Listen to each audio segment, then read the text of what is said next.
الإنسان بينادي للإنسان.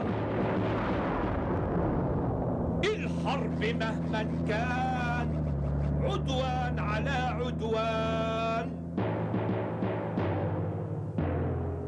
لو احتلال عسكري احتل أي مكان، محظور عليه في البلد يهدر حقوق إنسان.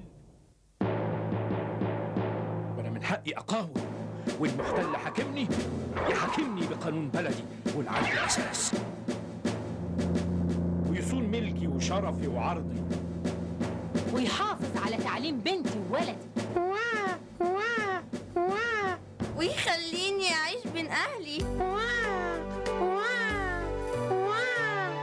من أجل احترام الإنسان في وقت الحرب، مع تحيات اللجنة الدولية للصليب الأحمر.